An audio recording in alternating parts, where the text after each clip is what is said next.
Mesdames, Messieurs, bonjour.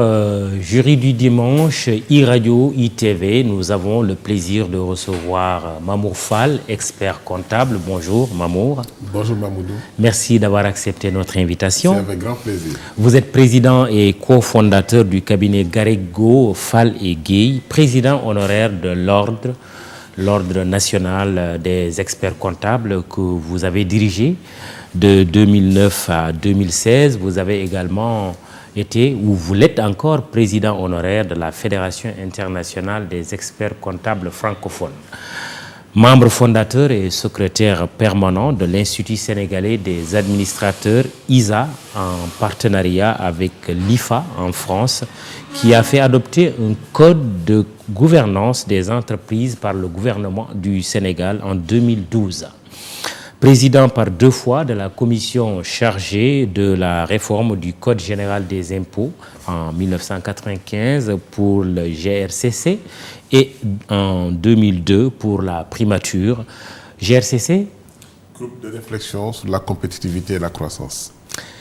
Co-chef de délégation du secteur privé, CNP-CNES, pour la concertation DGID secteur privé de 1995 à 2015.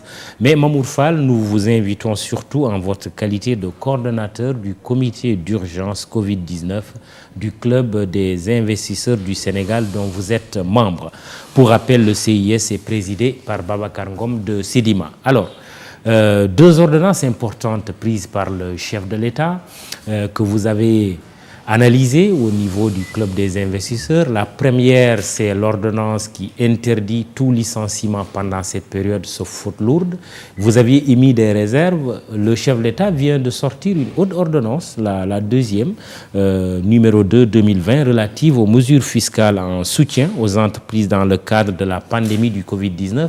Mais nous allons en reparler. Pour l'instant, cela fait 2 mois que nous vivons cette pandémie du coronavirus. Le Sénégal est impacté. Fait notable dans le bulletin du jour du ministère de la Santé, c'est que le nombre de malades sous traitement a encore pris le dessus, si on peut le dire comme ça, sur le nombre de guéris. Alors, comment cette situation de crise sanitaire, mais aussi de crise économique et sociale, est analysée au niveau du Club des investisseurs du Sénégal? Merci beaucoup Mamoudou. Je pense que cette crise a une particularité, c'est d'être totalement invasive et imprévisible. Et malheureusement, au point de vue économique, c'est un véritable désastre. Parce que lorsque l'entreprise ne peut plus fonctionner, lorsque les activités économiques ne peuvent plus tourner, il n'y a plus de création de richesse dans un pays. Et ça, c'est quelque chose de particulièrement difficile, surtout pour un pays comme le nôtre qui cherche à aller sur la voie de l'émergence. Il n'est pas du tout possible de rester sans activité. L'économie sénégalaise est sinistrée, le secteur privé sénégalais est sinistré aujourd'hui? Commence à l'être. On ne peut pas mesurer encore l'étendue des dégâts. Quand on est dans un champ comme celui-là, ou dans un champ de crise aussi grave, on ne peut pas mesurer l'étendue des dégâts, l'ampleur des dégâts. On ne peut le faire qu'au fur et à mesure. Je vois que le gouvernement avait parlé au départ de secteurs directement impactés. Le seul problème, c'est que ce concept lui-même est difficile parce que dire le tourisme, oui, ça se voit, c'est immédiat. Les avions sont arrêtés, les hôtels sont fermés, les restaurants sont également fermés. Mais il y a d'autres secteurs où l'affaire est beaucoup plus pernicieuse parce que les mesures de fermeture, les baisses d'activité se font de manière très progressive et dans certains cas, carrément, de manière très brutale. On dit, par exemple, dans le secteur du BTP, arrêter le chantier. Quand on dit à un chef d'entreprise arrêter le chantier, ça veut dire qu'il n'y a plus de décompte possible. Le personnel est démobilisé, le chantier est purement et simplement fermé. Et donc, il n'y a plus de possibilité pour ces entreprises-là de faire face et de faire tourner leur machine économique. Il me semble que le CIS avait déchiré la première ordonnance du président de la République interdisant les licenciements pendant cette période. Voilà qu'il vient de prendre une deuxième ordonnance relative aux mesures fiscales en soutien aux entreprises dans le cadre de la pandémie du Covid-19. Est-ce que cela veut dire que le président de la République vous a entendu, vous, investisseurs sénégalais? Alors, d'abord, une première précision. Ni le CIS en tant qu'institution, ni aucun membre du CIS n'aurait osé déchirer une ordonnance, surtout venant de l'autorité suprême de notre pays. Entre griffes. Nous sommes des républicains, nous sommes respectueux de nos institutions. Nous avons beaucoup apprécié la célérité avec laquelle l'État du Sénégal a pris les premières mesures de sauvegarde. La première ordonnance, ce n'était pas controversé, c'était plutôt son caractère fort qui dit interdiction totale de licenciement. Pour une entreprise, forcément, ça crée un choc parce que dès lors qu'il n'y a plus de possibilité d'activité, qu'est-ce que vous faites avec les salariés qui sont chez vous? Mais en réalité, l'ordonnance ne comportait pas que cela. Oui. L'ordonnance dit interdiction de licenciement, mais l'ordonnance dit que vous avez la possibilité d'utiliser toutes les mesures sociales qui sont prévues dans le dispositif du droit du travail en relation avec les partenaires sociaux. Notamment, vous avez la possibilité de demander aux salariés de prendre des congés payés, puisque les congés payés sont un droit imprescriptible des salariés. Par conséquent, la période pendant laquelle ils vont être mis à l'arrêt serait considérée comme une période de congés payés. Ça, c'est une alternative possible et c'est dans l'ordonnance. Il y a une autre alternative que l'ordonnance n'a pas supprimée, c'est de dire au contraire que les mesures de mise en chômage technique, lorsque vous n'avez plus du tout de possibilité de supporter les charges et de garder les employés, vous pouvez vous mettre en mesure de chômage technique.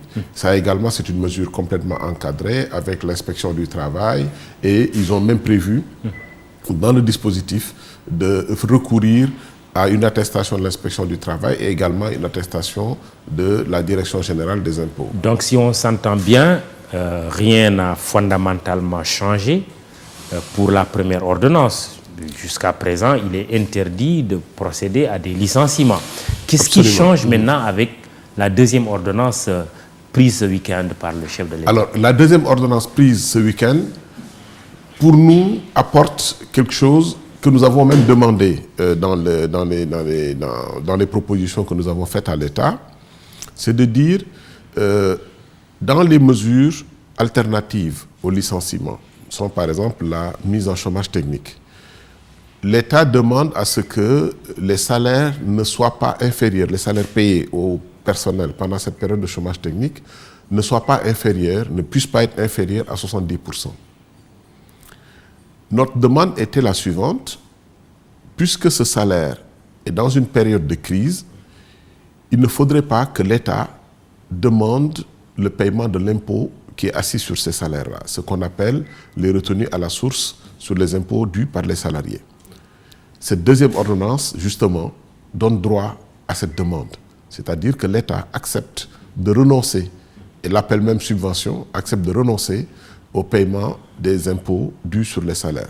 En clair, une entreprise qui se met en situation de chômage technique et qui verse 70, 75, 80% du salaire à ses employés n'aura pas à payer l'impôt dû par les salariés à ce titre-là. L'État lui en fait une subvention. Alors, donc, ce qui est une mesure positive. Si vous permettez, avant de poursuivre votre développement, un passage de cette ordonnance, le président de la République, ordonne, article 1er, il est inséré respectivement après les articles 185, 634 et 706 du Code général des impôts, les articles 185 bis, 634 bis, 634 ter et 706 bis, rédigés comme suit. Je cite l'article 185 bis. Par exception aux dispositions de l'article 185, il est alloué aux personnes physiques et aux personnes morales dont l'activité est directement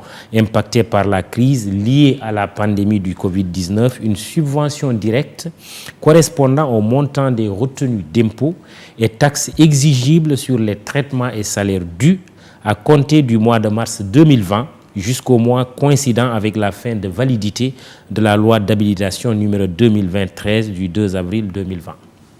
Oui, absolument. Je vous laisse poursuivre. Absolument. C'est exactement ce que j'étais en train d'expliquer. C'est que cette ordonnance donne vraiment un ballon d'oxygène pour des entreprises qui pouvaient être en difficulté dans le cadre d'une mesure de chômage technique, de devoir payer une partie du salaire, même si c'est 70%, c'est beaucoup, mais en plus de supporter l'impôt correspondant à ce salaire-là. Donc ça, c'est une mesure que nous estimons positive. Oui. Par contre, dans le même texte, heureusement d'ailleurs, on renvoie la définition de la notion, du concept de secteur directement impacté. Oui. À une ordonnance, enfin à un arrêté qui doit être pris par le ministre des Finances et du Budget. C'est ça. Nous espérons véritablement que le ministre des Finances et du Budget aura une concertation avec des acteurs économiques dans le cadre de la définition de ces secteurs directement impactés.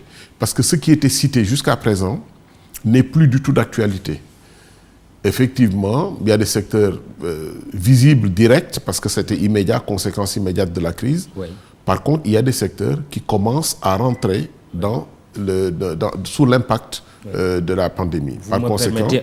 Par conséquent, il faudra être beaucoup plus large dans la définition des activités directement impactées. Vous me permettez de poursuivre maintenant l'article 634 bis. Les échéances pour la déclaration et le paiement des impôts et taxes dus au titre de la période allant de mars à mai 2020 par les entreprises dont le chiffre d'affaires annuel ne dépasse pas 100 millions de francs sont prorogées jusqu'au 15 juillet 2020.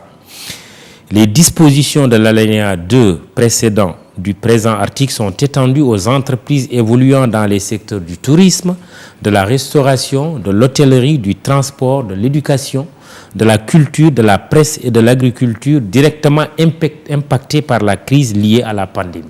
Est-ce que cela vous satisfait? Alors, en partie, parce que déjà la notion, le champ s'est élargi.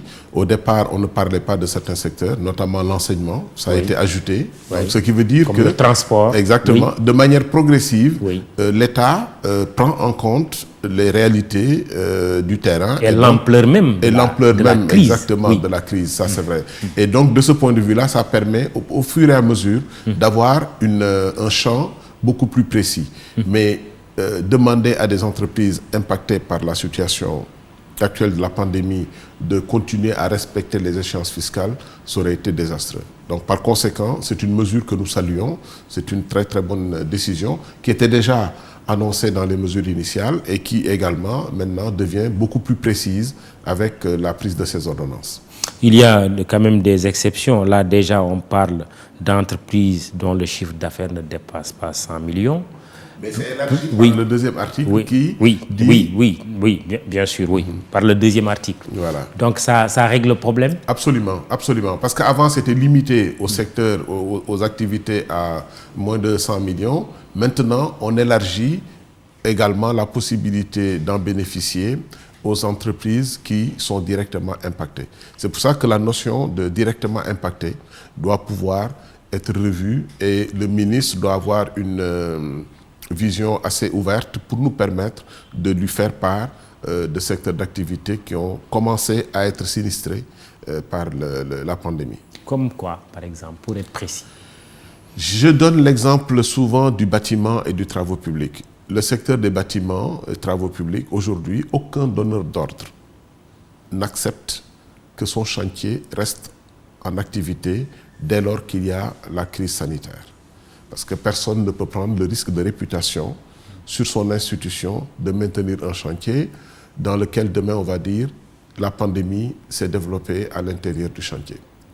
Voilà une motivation. Et c'est dans ces cas-là, l'entreprise se retrouve du jour au lendemain avec un arrêt total de toute activité. Il n'y a plus de chantier. Le personnel est replié. Qu'est-ce que vous en faites? C'est une très grande difficulté. Dans le secteur de la pêche également, où j'ai quelques informations, il semble que les volumes d'exportation commencent à baisser. Bien sûr, les prises en mer pour la pêche artisanale, c'est quasiment impossible parce qu'une pirogue que vous affrétez, que vous armez pour aller en mer faire de la pêche, c'est beaucoup de monde. La distanciation sociale n'est pas possible.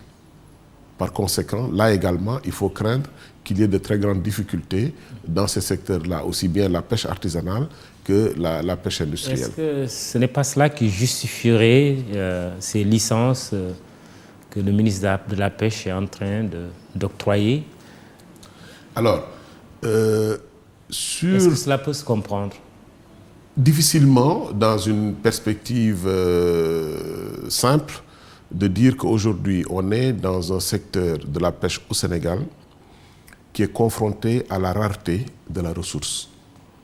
Quand on a rareté de la ressource, au moins le peu que nous avons, laissons-le aux entrepreneurs qui sont installés au Sénégal, les Sénégalais, bien entendu, pour leur permettre de continuer à développer leur activité et surtout de développer leur résilience, puisqu'aujourd'hui, le concept fort qui est en vogue depuis la pandémie, depuis l'apparition de la crise, c'est qu'il faut qu'il y ait de la résilience.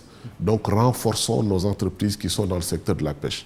Vendre des licences à des chalutiers étrangers, chinois ou d'autres pays, ne me paraît pas du tout opportun dans la période actuelle. Et s'il y avait de la ressource, pourquoi pas, mais il n'y a pas de ressources. Aujourd'hui, nos pêcheurs artisanaux se font arraisonner en Mauritanie ou dans d'autres pays. Parce qu'on n'a pas assez de ressources chez nous, on va le chercher dans les pays limitrophes. Pourquoi on va aller donner des licences à d'autres pays? Alors, terminons avec cette deuxième ordonnance du président de la République. Cela concerne les déclarations. Pour les états financiers, le dépôt est renvoyé jusqu'au mois de juin, fin juin. En revanche, pour l'impôt sur les sociétés et l'impôt sur le revenu, les déclarations doivent se faire au 30 avril, assorties également des paiements.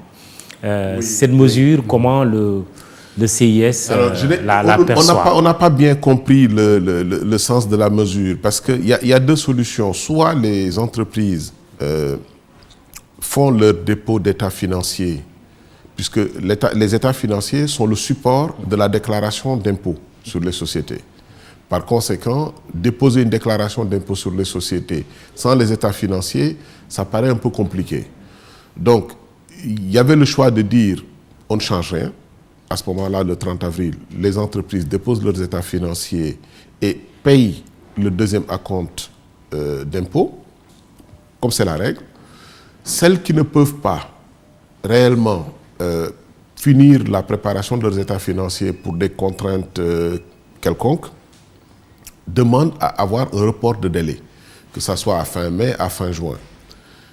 On peut simplement leur demander de payer un acompte, mais déposer la déclaration alors que les états financiers ne sont pas prêts, ça risque d'être un peu compliqué, parce que si on dépose une déclaration sans état financier, lorsque les états financiers seront prêts, surtout s'ils doivent faire l'objet de contrôle par des professionnels, s'il y a des changements, il va falloir faire une déclaration rectificative. Donc autant faire une seule déclaration à un moment donné, à un délai donné, et puis s'en arrêter là. Par contre, je comprends le souci de l'administration fiscale de ne pas louper ce rendez-vous dans son agenda de collecte des recettes, parce que le 30 avril est une date importante. Oui. C'est la date à laquelle les sociétés versent le deuxième tiers sur le montant de l'impôt qu'ils doivent au titre des bénéfices réalisés sur l'exercice précédent, c'est-à-dire l'exercice 2019. Surtout avec un objectif d'atteindre plus de 1700 milliards de recettes fiscales. Alors, je ne sais pas si cet objectif sera toujours d'actualité. Je pense que c'est le moment de faire également des révisions. Lorsqu'on fait des exercices de prévision budgétaire et qu'on est face à des aléas aussi importants que la crise que nous vivons actuellement, qui est en train d'amener le monde économique à s'arrêter totalement, le monde tout simplement, la vie, c'est clair que nous sommes dans une situation où les prévisions budgétaires qui tablaient sur 1700 milliards de francs CFA pour l'année 2020, qui étaient basées sur la capacité du pays à produire de la richesse, à générer de la richesse, et donc à ce que l'État prenne sa part sur ces richesses générées, ces richesses créées. Il est clair que la richesse étant bloquée, la production de richesse étant arrêtée, l'État aura du mal à atteindre cet objectif de 1700 milliards. Par conséquent, il y aura également des révisions du côté de l'État. En 2019, pour le préciser, la DGID a fait autour de 1621 milliards de francs CFA de recettes fiscales. Je rappelle que vous suivez le jury du dimanche qui reçoit Mamour Fall, expert comptable, coordonnateur du comité d'urgence Covid-19 du Club des investisseurs du Sénégal. Alors Mamour, on est à la fin du mois. Est-ce qu'avec toutes ces mesures prises quand même par le gouvernement, avec cette nouvelle ordonnance, aujourd'hui, le secteur privé, les entreprises peuvent assurer à leurs travailleurs leur salaire, là, tout de suite? Oui, je dirais d'une manière générale. Pourquoi? Parce que nous sommes entrés en crise il y a à peu près un mois, un peu plus d'un mois. C'est à partir du 23 mars que la mesure de mise en place de l'état d'urgence a été prise par le chef de l'État et qu'immédiatement l'impact a commencé sur le plan économique. Donc entre le 23 mars, fin mars, les salaires ont été payés. Avril, je pense que les salaires pourront être payés sans trop de difficultés. Par contre, quel est l'horizon dans lequel nous nous projetons? Que se passera-t-il au mois de mai? Que se passera-t-il au mois de juin? La crise sanitaire, tout à l'heure vous avez rappelé les chiffres de la pandémie et les impacts sanitaires sur le Sénégal. C'est vrai que sans être encore très alarmant, il y a de quoi s'inquiéter. Ça veut dire que ce qu'on pensait avoir été relativement maîtrisé jusque-là est en train de repartir comme un foyer qui se rallume sous le vent. Pour fin avril, vous dites pas de problème, vous aurez vos salaires, mais au-delà, nous ne vous garantissons rien. Alors, je pense qu'à ce niveau-là, compte tenu de la situation de crise qui impacte tout le monde, très sincèrement, il faut que les Sénégalais, les forces vives, se mettent autour d'une table, les partenaires sociaux. Il n'y a pas d'opposition entre le patronat, les employés, les salariés, pas du tout. Au contraire, la force d'une entreprise, c'est d'abord et avant tout sa ressource humaine.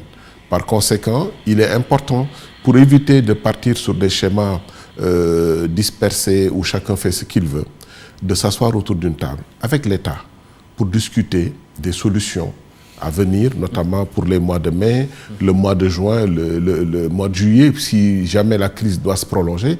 Il faut imaginer le pire et se mettre en disposition de pouvoir s'en sortir convenablement.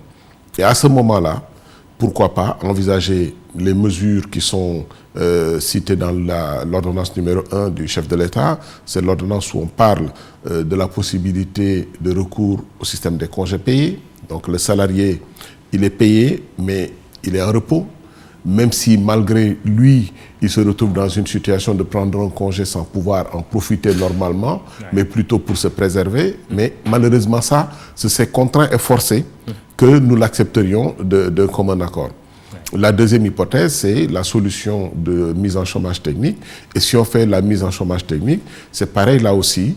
Quel est le montant des salaires qui seront payés sectoriellement, au niveau global? Peut-être que tous les secteurs n'ont pas les mêmes capacités à supporter.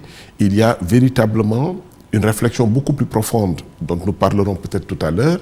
C'est comment s'organiser pour avoir véritablement une résilience économique au niveau de notre pays. C'est là où le bas blesse.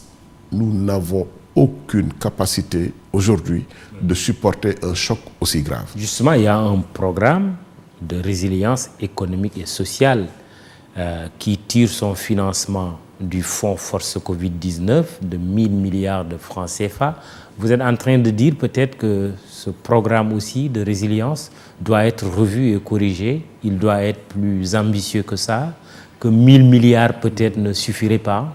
Alors, quel est le fond de votre pensée? Ce n'est pas que 1000 milliards ne suffiraient pas. 1000 milliards, bien sûr, c'est une somme quand même relativement consistante. Je pense qu'il nous faut entrer en travers des lignes qui composent ces 1000 milliards parce que tout n'est pas au même niveau en termes d'impact. Quand on parle de payer la dette intérieure, c'est 300 milliards, 302 milliards précisément. Payer la dette d'un entrepreneur, c'est lui payer l'argent qu'il avait déjà engagé il y a plusieurs mois déjà. Covid-19 ou pas, c'est une dette due. Absolument.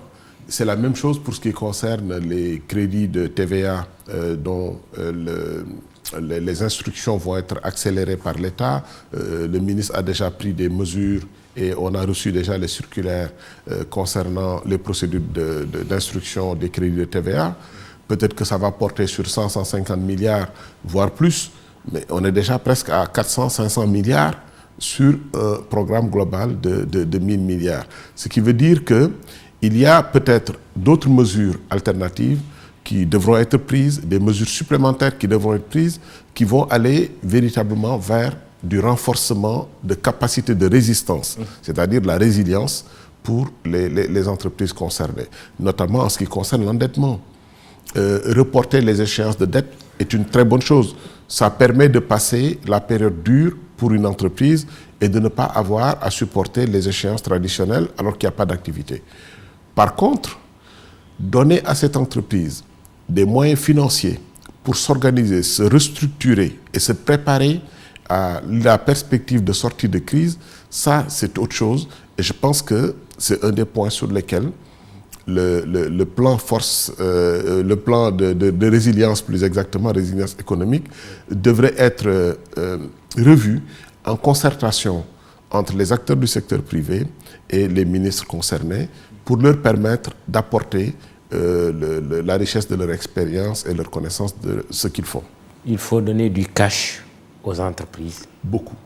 Il en faudra... Comment ça devrait se passer? C'est bon, de manière triviale. Oui. Voilà, que l'État prenne de l'argent, l'injecte dans la trésorerie des entreprises? Alors, peut-être pas aussi directement, mais l'État a déjà pris une mesure que je salue.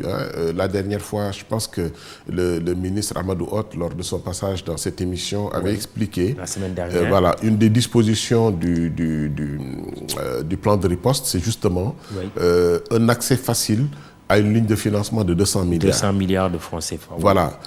La question, c'est est-ce que c'est une garantie déjà de 70 milliards de la part de l'État jusqu'à un certain niveau de chiffre d'affaires, et passer ce niveau de chiffre d'affaires, la garantie diminue et forcément, bien sûr, ça impliquera des appréciations différentes entre la banque et les clients. À un taux de 3,5%. Ce qui est un taux très raisonnable. Oui. Ce qui est un taux très raisonnable. Maintenant, la question c'est est-ce que cette mesure va entrer en application rapidement?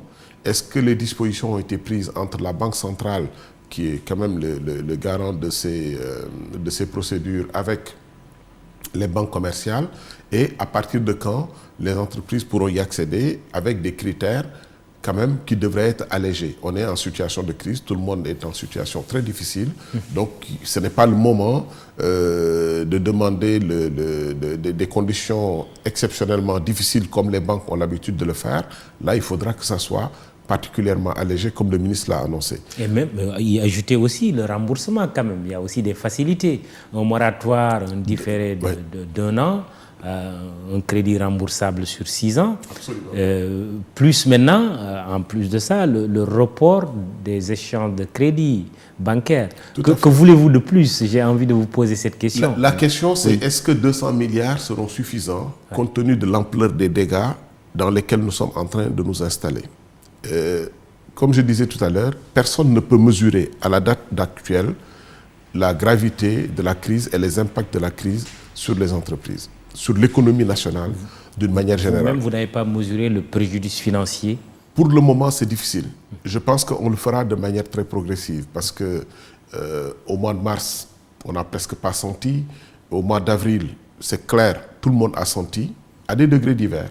Donc, il faudra qu'on puisse, au niveau sectoriel, au niveau des entreprises directement, mesurer les impacts à travers des indicateurs précis qui peuvent faire l'objet d'une enquête par le ministère de l'économie. Justement, à quelle échelle pourrait-on se retrouver dans une situation de faillite d'entreprise, donc de perte d'emploi? À quelle échelle?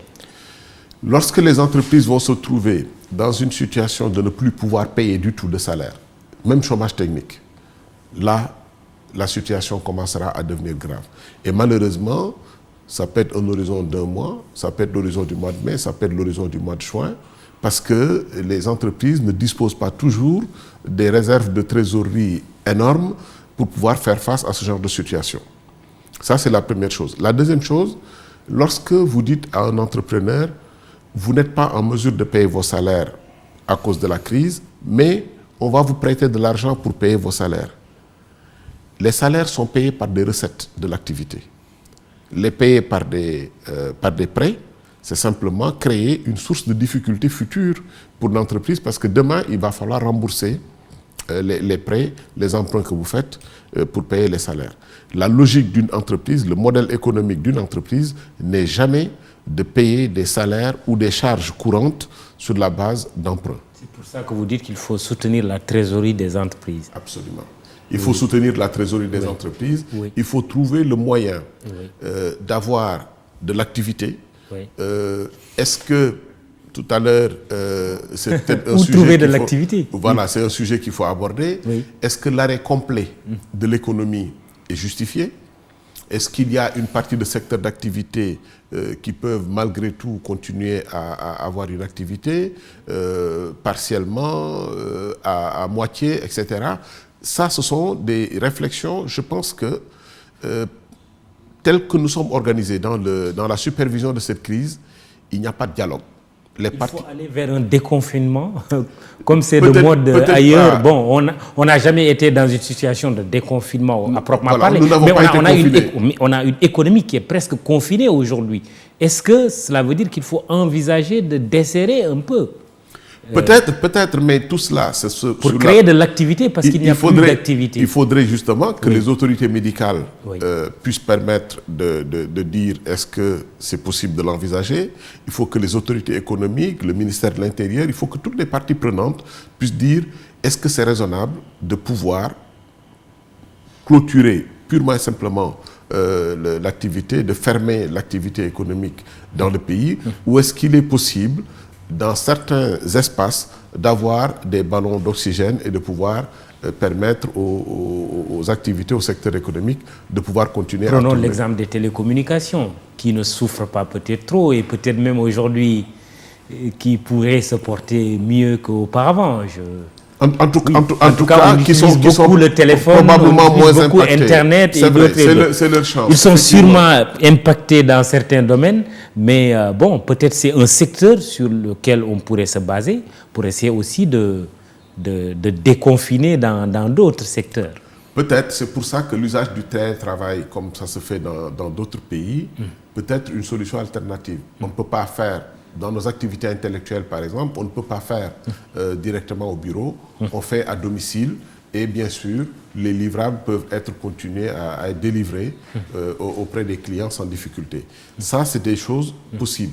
Mais en fait, c'est la chance de ces secteurs d'activité, que ce soit l'eau, l'électricité, le téléphone. Absolument. Ce sont des besoins quasi vitaux aujourd'hui. Le téléphone ne l'était pas, c'était un luxe à un moment donné.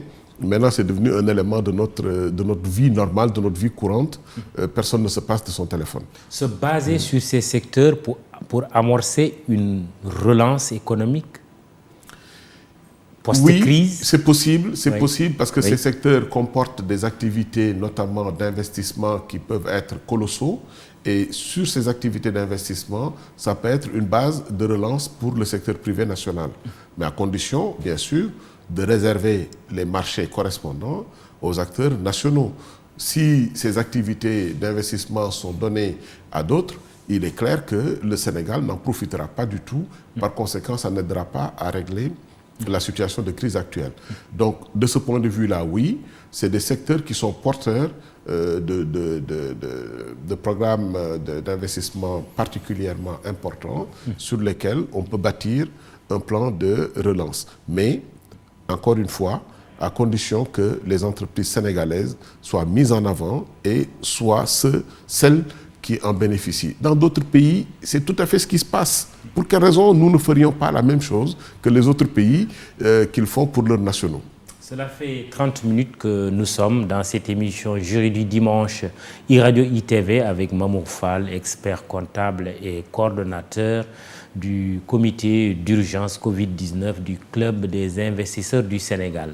Vous venez de toucher un point important, on va y revenir, mais j'aimerais évacuer cette histoire de report d'échéance de crédit. Nous l'avons effleuré tout à l'heure, mais j'aimerais avoir votre position par rapport à cette mesure, la BCEAO qui demande aux banques locales effectivement de procéder à des reports d'échéances de crédit. C'est une excellente mesure. Oui. Et à mon avis... Qui est déjà appliquée? Les demandes sont en cours. Hein. Je pense que j'ai eu quelques clients qui ont déjà déposé des demandes auprès de leur banque et attendent les réponses. Ce n'est pas normal que ça soit long d'ailleurs, parce que la Banque centrale avait même prévu un dispositif d'alerte pour que lorsque c'est demandé et qu'il n'y a pas de réaction, on puisse les saisir pour voir accélérer la procédure. Le principe, c'est quoi? Entreprise ou particulier, partout où vous avez un crédit, un cours, vous pouvez demander un report d'échéance. Exactement, parce que vous êtes dans une situation où vous n'avez pas assez de revenus, où vous n'avez pas du tout de revenus. Par conséquent, vous n'êtes pas en mesure de supporter les échéances des prêts. Les banques ont plus de capacité de supporter les reports d'échéance de ce point de vue-là, en s'appuyant sur un dispositif de refinancement par la Banque centrale. Par conséquent, les entreprises bénéficiant de cette mesure vont avoir une bouffée d'oxygène. Parce que devoir supporter toutes les charges courantes, devoir supporter les salaires, y compris dans une perspective de chômage technique, sans avoir cette souplesse de report de crédit bancaire, ce serait quelque chose de très compliqué. Vous demandez beaucoup, vous, secteur privé, mais inversement, en haut lieu, on vous a reproché, quand il s'agit d'alimenter le fonds Force Covid-19, de n'avoir pas mis véritablement la main à la poche, en ayant même des difficultés à mobiliser 1, 2 ou 3 milliards maximum, pour un secteur privé qui réclame des avantages tout le temps. Est-ce que ça ne fait pas désordre que vous ne soyez pas en mesure de contribuer, mais de manière conséquente, comme c'est ailleurs au Maroc et même dans d'autres pays, à coût de centaines de milliards de francs CFA? Vous en avez été incapable. Qu'est-ce qui le justifie? D'abord deux choses. La première chose, c'est que les autorités ont pu se fâcher peut-être, mais ce n'était pas forcément en liaison avec les contributions du secteur privé national ou bien de la population sénégalaise d'une manière générale. Ça, c'est le premier point. À l'endroit du secteur privé étranger aussi. Probablement, voilà. Je pense que c'était plus que ça? Je pense que c'était plus à l'endroit du secteur privé étranger. Ce n'est pas pour vous exonérer? Non, ce n'est pas pour nous exonérer. C'est la deuxième partie de ma réponse. Oui. C'est que je crois que l'État a conscience des capacités de son secteur privé. Vous savez... capacité faible? Très faible. Pour ne pas dire inexistante. Nous avons un secteur privé très faible. À l'image, à l'instar d'autres pays, je peux vous donner plusieurs exemples de secteurs d'activité où les entreprises marocaines ont exactement les mêmes âges que les entreprises sénégalaises. Les entreprises marocaines ont multiplié leur taille 20 fois par rapport aux entreprises sénégalaises qui sont en train d'avoir même du mal à trouver du travail dans leur propre pays, dans leur propre économie. Ça ne sera jamais le cas au Maroc. La même entreprise a fini de saturer l'intégralité de ses capacités de production au Maroc. Ce qui veut dire que ce qui lui reste aujourd'hui de capacité doit être vendu à l'exportation. Les Marocains ont réussi à bâtir un tissu d'entreprise tel que ils sont aujourd'hui en mesure non seulement de répondre totalement à la demande locale dans leur pays, ils couvrent les besoins de leur économie, mais ils sont en situation de conquête vers l'Afrique noire, l'Afrique subsaharienne. Et ils ont contribué abondamment au plan de résilience. Mais parce que justement, parce que leurs entreprises avaient été suffisamment préparées et dotées dans ce sens-là. Les entreprises marocaines ont contribué pour près de 2200 milliards de francs CFA. 3 milliards 300 millions d'euros. Soit presque 1000 fois plus que le secteur privé sénégalais. Et 2 fois plus même que notre force Covid-19. Oui, déjà, oui. Ça donne une idée. Absolument. Et sur ces 2200 milliards de francs CFA donnés par les Marocains, dans un intervalle très court, c'est peut-être une semaine maximum, vous pouvez dire qu'il y a à peu près une dizaine d'entreprises qui ont donné 70% des contributions. Et ces entreprises-là, c'est qui? C'est des grandes banques, qui sont les banques qui occupent l'économie du Sénégal, les mêmes, de grandes entreprises du secteur privé marocain, mais parce que simplement, ces entreprises-là ont été, à un moment donné, prises en charge par l'État associés au traitement de la commande publique de leur pays, de sorte que leurs forces et leurs capacités ont été particulièrement développées. Oui, c'est ce qui leur donne une force de résilience. Lorsque le pays a besoin d'elles, elles ont été en mesure immédiatement de répondre présentes. Alors, est-ce que la révision annoncée par le ministre de l'économie, Amadou Hott, qui était là la semaine dernière, révision de la loi sur le partenariat public-privé, en plus maintenant de la loi sur le contenu local, est-ce que c'est des mesures qui vont dans le sens de booster le secteur privé national, de lui donner plus de capacité? Oui, probablement. Et je vois sur le local content, il y a des pourcentages qui sont prévus, notamment pour attribuer des parts au secteur privé national. Mais très sincèrement, moi je pense qu'au-delà de tout ça, il faut qu'on aille plus profondément dans les choses. Il faut une vision, un état stratège, comme on le dit. Absolument. Oui. Sans cela, on ne pourra jamais qui s'en sortir. Correspondrait concrètement à quoi? Qui correspondrait concrètement à quoi? Le secteur minier, combien de Sénégalais il y a dedans? Voilà, c'est des questions comme celle-là. C'est notre sol, ce sont nos ressources, ça appartient au pays. On va être simplement des acteurs pour suivre, pour pouvoir bénéficier de quelques retombées. Donc jusqu'à 30%, pourquoi pas? Ce n'est pas jouable, ce n'est pas tenable. Je pense que le hiatus qu'il y a entre le politique et l'économique date d'il y a quelques années déjà, quelques décennies pour ne pas dire. Il faut impérativement que le politique associe les acteurs de la vie économique, c'est-à-dire les entrepreneurs, à certaines décisions stratégiques. On veut bâtir une économie. On ne peut pas bâtir une économie sans avoir un secteur privé local, fort, puissant et qui est au premier plan des activités économiques. On me dira, ils sont faibles. Mais donnez-leur des chances de se tester. Lorsqu'on a donné des travaux routiers aux entrepreneurs sénégalais, ils les ont réalisés à la satisfaction de l'État. Lorsque les Sénégalais... On vous reproche de le faire avec des délais qui sont irraisonnablement longs. On ne dit pas toujours tout. Oui. Quand les délais sont longs, généralement c'est parce que les ressources financières pour payer ne sont pas là. Avant, la grande difficulté avec l'État, c'est que l'État avait très sincèrement du mal à supporter la trésorerie à payer. Ensuite, on a transféré dans des projets de développement, dans des agences qui ont un peu plus d'autonomie financière et permettent de mobiliser beaucoup plus facilement les ressources. Mais lorsque ces agences font appel à des entreprises étrangères pour travailler à la place des entreprises sénégalaises, mais forcément, les entreprises sénégalaises sont laissées en rade.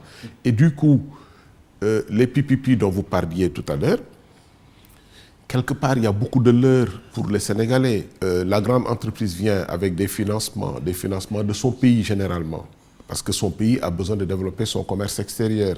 Donc, finance le Sénégal, mais pour pouvoir faire de la croissance économique au Sénégal. Les Sénégalais n'en bénéficient pas. Et ça, c'est dommage. Désignation cette semaine, Mamour Fall, expert comptable, membre du CIS, Club des investisseurs du Sénégal et l'invité du jeudi dimanche. Désignation cette semaine donc des membres du comité de suivi du Fonds Force Covid-19, présidé par le général de division François Ndiaye, Mamoudou Bokarsi de l'APBF et DG aussi de la BHS. L'APBF, c'est l'association des professionnels de banque. Et Mbagnick Diop du MEDES, choisi au nom du secteur privé. Vous êtes content, vous applaudissez, satisfait? C'est une bonne décision. Il fallait mettre en place ce comité de suivi. Il a été mis en place. Par conséquent, je pense qu'il n'y a rien d'autre à dire que d'en prendre acte. Qu'il y ait des représentants du secteur privé, j'ai trouvé personnellement que ce n'était pas assez. Un comité d'une telle importance devrait associer beaucoup plus le secteur privé qu'à l'échelle de 2. Vraiment, 2 sur 30, ça me paraît très faible. Peut-être que nos autorités ont plus tendance à travailler dans les champs, le périmètre de la sphère politique. Ce qui veut dire qu'on se limite à l'Assemblée nationale, qui est la représentation nationale. Pouvoir opposition, donc les partis politiques, le Haut Conseil des collectivités, le Conseil économique et social. Globalement, quand j'ai fait le décompte, je crois que j'étais à plus de 15 totalement politiques. 6 représentants du gouvernement, on est déjà à 21. On a quand même, après la société civile aussi. Absolument, c'est indispensable comme de les associations de consommateurs et autres acteurs de la société civile, plus vous, secteur privé, qui peut être considéré comme la société civile aussi. C'est le poids tout faible des acteurs économiques dans notre pays qui fait qu'ils sont toujours considérés à ce niveau-là, à cette échelle-là. Vous demandez plus aujourd'hui, c'est possible? Je demande plus, le CIS demande plus, pourquoi? Non pas pour avoir de la représentation dans le comité de suivi. Le comité de suivi peut continuer avec son effectif de 30 pour ne pas encombrer davantage. Par contre, le CIS demande une réflexion profonde pour organiser la résilience économique de notre pays.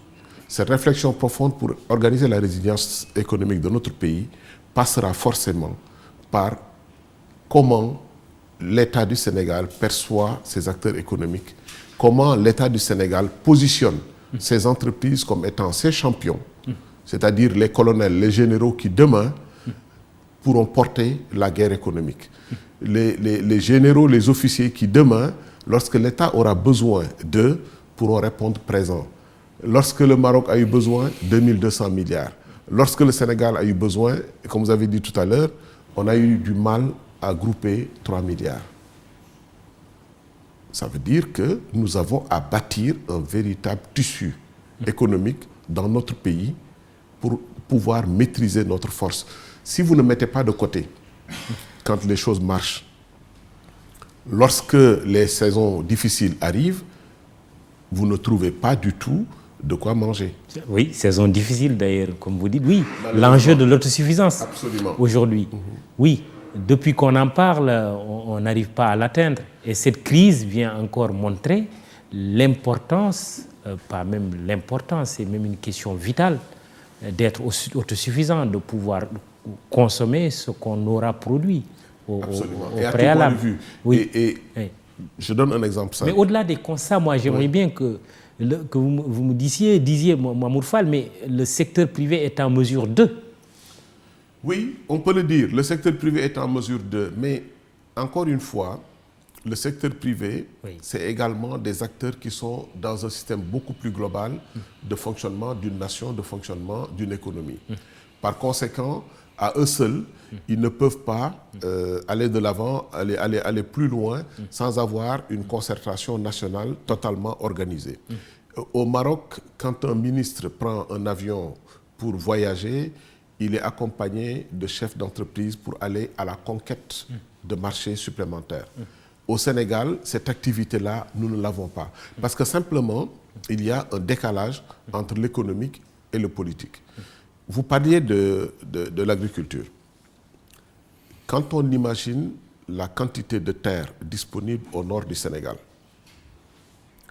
où on peut construire, où on peut comment plus dire, de 240 000 hectares irrigués et disponibles, où on peut faire toutes sortes d'agriculture. Et que cette zone est traversée tous les jours par des camions venant du Maroc qui nous alimentent en légumes, qui nous alimentent en fruits. C'est une anomalie. Ce n'est pas normal. Je pense qu'à un moment donné, tous les acteurs du pays doivent s'asseoir autour d'une table pour dire qu'est-ce que nous voulons faire de notre pays. Est-ce que nous devons rester un souk, juste un marché où les autres viennent déverser leurs camions et puis continuer à nous nourrir, ou est-ce que nous allons penser que dans notre pays, nous pouvons prendre en charge la production et la création de richesses? Et dans l'immédiat, une crise alimentaire nous guette, tout simplement. Hélas. Hélas. Et l'État a pris les mesures idoines, heureusement, de mobiliser très rapidement des ressources pour pouvoir doter les familles les plus démunies en denrées de première nécessité pour leur permettre de tenir pendant cette période-là, parce que ça va être très, très difficile. Alors, question Facebook dans cette émission Jury du dimanche iRadio ITV. Alioune Sall, le Covid-19 peut être considéré comme cas de force majeure au Sénégal. Est-ce qu'il peut être considéré comme cas de force majeure? À titre d'exemple, la France et la Chine en mars 2020 ont déclaré que la pandémie du Covid-19 constituerait un cas de force majeure pour les marchés étatiques. Ibrahima Bousso, est-ce que les entreprises sénégalaises peuvent continuer à garder leurs employés si cette crise pandémique perdure? Mais vous y avez répondu. Mais deuxième question, pourquoi vous ne vous organisez pas en une seule entité pour défendre vos intérêts et essayer de prendre les grands marchés et travaux publics que l'État donne aux étrangers au lieu de travailler en solo et de vous organiser en groupe d'amis? Et puis, Ibra Diop, fonds Force Covid-19, déjà un échec, en plus c'est le médecin après la mort. Très rapidement, de manière ramassée, parce qu'on a presque fini cette émission. D'accord. Alors, sur la